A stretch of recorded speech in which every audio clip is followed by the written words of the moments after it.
මේ ඔබට දිස්වන්නේ ශිෂ්‍යාධාර ආයතන කිරීම සඳහා ඔබට ඒවා ඇති ලින්ක් එකෙන් ක්ලික් කරාම ඔයගලන්ට එන පිටුව page එක. ඒතර ඒකේ එන්නේ මේ aswasuma.ssn.gov.lk කියන page එකට ගියාම තමයි මේ page එක ඔයගලන්ට දකින්න ලැබෙන්නේ. ඒකෙන් ඔයාලගේ දත්ත ඇතුළත් කරන්න පිවිසෙන්න ඕනේ ප්‍රතිලාභී පිවිසුම කියන තැනට යන්න ඕනේ. ඒක ක්ලික් කරාම අපිට මෙන්න මේ විදිහට ශිෂ්‍යාධාර for stationery කියන පිටුව ලැබෙනවා. ඒකෙදි ඔබ තෝරා ගන්න ඕනේ ඉංග්‍රීසි කියන කොටස. ඉංග්‍රීසි කියන භාෂාව. ඉංග්‍රීසි භාෂාවෙන් තමයි අපි මේක ඇතුළත් කරන්නේ දත්ත. ඒ නිසා ඉංග්‍රීසි භාෂාව තමයි තෝරගන්නේ. ඊට පස්සේ මෙතෙන්දී ඔයගොල්ලෝ රෙජිස්ටර් වෙලා නැති නිසා රෙජිස්ටර් කියන බටන් එක ඔබන්න. ඊට පස්සේ දැන් ඔබගේ ජාතික හැඳුනුම්පත් අංකය ඇතුළත් කරන්න. දරුවාගේ මවගේ හෝ පියාගේ භාරකරුවාගේ ජාතික හැඳුනුම්පත් අංකය මෙහිදී ඇතුළත් කර යුතුයි.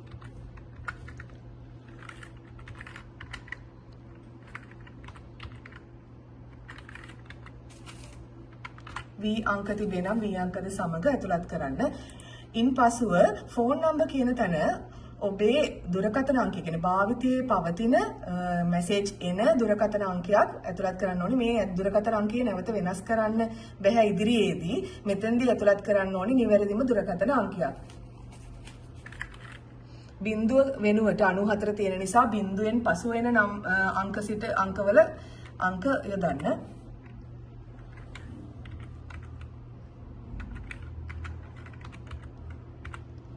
දැන් මේ අවස්ථාවේදී අපි එන්ටර් කරන දුරකථන අංකය මෙහිම රෙජිස්ටර් කියන බටන් එක එබුවාම ඒ දුරකථන අංකයට OTP නැත්නම් අංකයක් රහස්‍ය අංකයක් එවනවා. එක අවස්ථාවයි එන්නේ විනාඩි 2ක් ඇතුළත ඒ අංකය ඇතුළත් කළ යුතුයි. දැන් අපිට මේ ඇතුළත් කරපු දුරකථන අංකයට එනවා අංකයක්.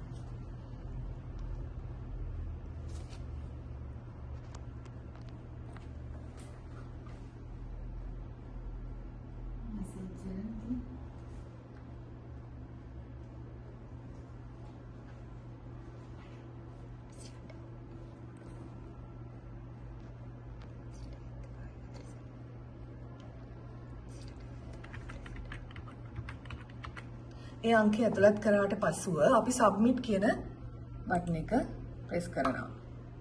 අන්න එතනින් පස්සේ තමයි ඔබට පුරවන්න ඕන කොටස එන්නේ. එතෙන්දී එන්නේ බාරකරුවාගේ දත්ත තමයි මෙතෙන්ට ඇතුළත් කරන්න එන්නේ.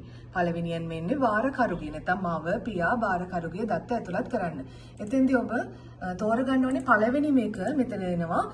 මේක ගෙදරක්ද මොකක්ද කියන වර්ගය. ඒ කියන්නේ ගෙදරක්ද පිරිවෙනක්ද නැත්නම් ළමා සංවර්ධන ආයතනයක්ද කියන එක තෝරන්නේ.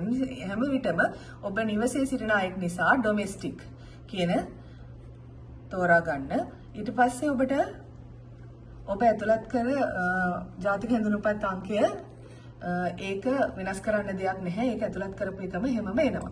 දැන් සම්පූර්ණ නමයි ඇතුළත් කරන්න ඕනේ. ඔබගේ ජාතික හැඳුනුම්පතේ තියෙන සම්පූර්ණ නම ඇතුළත් කරන්න.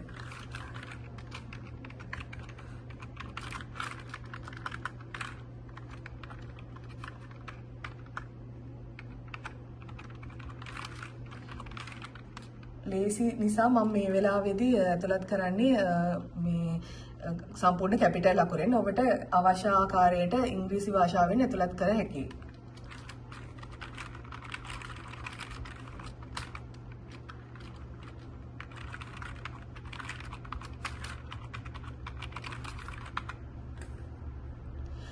ඊළඟට ඇතුළත් කරන්න ඕනේ ඔබ මවද පියාද බාරකරුවාද කියන එක.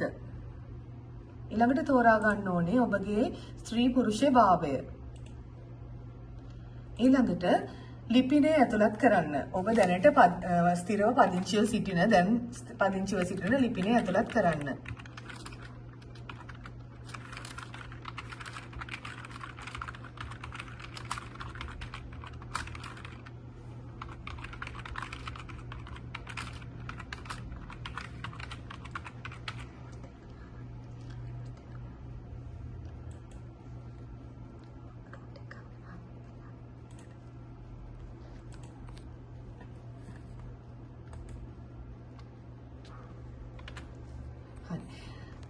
ලිපිනය ඇතුළත් කරයින් පස්සේ එන්නේ ඔබට තෝරා ගන්න ඔබ ඉන්න පළාත. එතකොට අපි වෙස්ටර්න් ප්‍රොවින්ස්. අපි බස්නාහිර පළාත කියන එකට අපි තෝරා ගන්නවා. ඊළඟට කොළඹ දිස්ත්‍රික්කය කියන එකට පළවෙනියම තියෙනවා දිස්ත්‍රික්කය තෝරා ගන්න.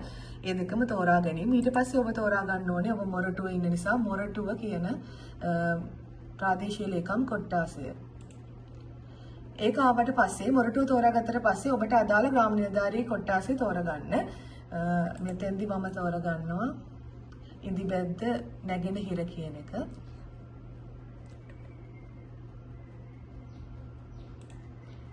දැන් මෙතෙන්දී ඔබ ඇතුළත් කරන්න ඕනේ ගෙදරක්ද කියන එක. ඊළඟට ජාතික හැඳුනුම්පත් අංකය ඔබට මෙහිදී ඇතුළත් කරන්න අවශ්‍ය වෙන්නේ නැහැ. ඊළඟට සම්පූර්ණ නම ජාතික හැඳුනුම්පතේ තියෙන සම්පූර්ණ නම යොදන්න. ඔබ මවද පියාද වාරකරුද කියන එක තෝරා ගන්න. ඊළඟට ස්ත්‍රී පුරුෂ භාවය තෝරා ගන්න. ඊට පස්සේ ඔබ ටයිප් කරන්න ඕනේ ලිපිනය ඔබ පදිංචි වෙලා ඉන්න. ඊළඟට තෝරා ගන්න ඕනේ බස්නාහිර පළාත, කොළඹ දිස්ත්‍රික්කය, මොරටුව ප්‍රාදේශීය ලේකම් කොට්ටාසේ, අදාළ ග්‍රාම නිලධාරී වසම. ඊට පස්සේ අපි කන්ටිනියු කියන බටන් එක ප්‍රෙස් කරනවා. එතෙන්දී ඔබට ඔබ ඇතුළත් කරපු විස්තරවල ඇතුළත් කරපු විස්තර දැක ගන්න පුළුවන්. එතෙන්දී ඔබට ආයිමත් තියෙනවා නම් මොන හරි ගැටලුවක් බැක් යන්න පුළුවන්. බැක් ගිහිල්ලා ඒක කියන්නේ නිවැරදි කිරීමක් කරන්න ඕනේ නම් වැරදි නම් අකුරු වැරදි නම් ලිපිනයේ අංකවරන් හරි වැරදුනා නම් ග්‍රාම නිලධාරී කොට්ටාසේ වැරදුනා නම් ඔබට නැවතත් ආපස්සට යන්න පුළුවන්. නැවත අපි කන්ටිනියු කියන බටන් එක ප්‍රෙස් කළාට පස්සේ මෙතන එනවා කන්ෆර්ම් කියලා බටන් එකක්. බැක් කියන එකෙන් අපිට නිවැරදි කිරීම කරන්න යන්න පුළුවන්. ඉස්සරහට යනකොට confirm කියන බටන් එක. ඒ බටන් එක press කරන්න. ඊට පස්සේ එන්නේ ඔබට ඔබේ ඉන්න දරුවන්ගේ තොරතුරු ඇතුළත් කරන්න. ඒතර පළවෙනි දරුවාගේ තොරතුරු ඇතුළත් කිරීමටයි අවශ්‍ය.